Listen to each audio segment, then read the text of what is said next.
update ng bayan. Maasahan anumang panahon. Magandang gabi po sa ating lahat. Narito ang update sa lagay ng panahon ngayong araw ng Lunes, May 6, 2024 hanggang bukas May 7, 2024. Sa ngayon ay ang mainit na easterlies pa rin ang makakaapekto sa ating bansa at ang ilang mga kalat-kalat na thunderstorms sa ilang lugar. Para sa lagay ng panahon, sa kasalukuyan ay wala naman tayong nakikitang malawakang pag-ulan ngayon maliban sa mga localized thunderstorms na nakakaapekto ngayon sa mga lugar gaya ng Mountain Province, Ilocos Sur, La Union, Abra, Benguet, Zambales, Aurora, Quezon, Samar, Leyte, Bohol, Cebu, Negros Provinces, Palawan, Antique, Zamboanga Peninsula, Sorsogon, Davao Region at Surigao del Sur. Samantala may namomonitor naman ang Pag-asa na posibleng sama ng panahon at ngayon nga ay may mga kumpol ng kaulapan sa bahagi ng silangan ng Mindanao.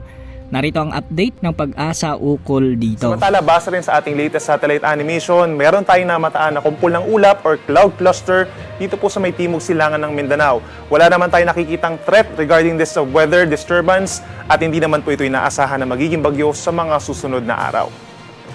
However, base naman po sa Tropical Cyclone Threat Potential Forecast ng Climatology Division ng Pag-asa, meron tayong possibility na may mabuong weather disturbance sa labas ng Philippine Area of Responsibility sa may silangan po ng Mindanao sa mga susunod na araw. So maaaring simula po Tuesday hanggang Friday ay may mabuo dyan na low pressure area na nakapaloob sa isang intertropical convergence zone.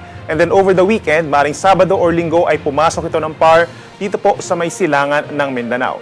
Patuloy natin itong i-monitor dahil meron itong low to moderate chance na maging isang mahinang bagyo or tropical cyclone at usually po kapag buwan ng Mayo, dumidikit ang mga weather disturbance o yung mga bagyo sa ating kalupaan at saka po lumilihis ng direksyon papalayo ng ating bansa.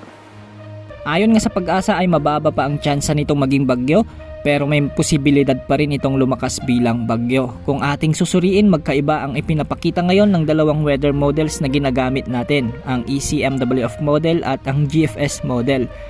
Ayon sa ECMWF model, posibleng mabuo ang kumpol ng mga kaulapang ito bilang low pressure area bukas o sa mga susunod na oras. At ayon nga sa GTWC ng Joint Typhoon Warning Center ay isa na itong low pressure area.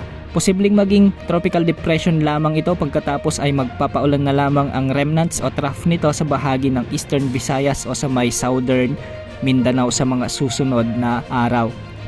Ayon naman sa GFS model, ipinapakita na mabubuo ang sama ng panahon na ito sa pagitan ng Miyerkules o Huwebes ngayong linggo at posibleng maging ganap na bagyo sa mga susunod pang mga araw.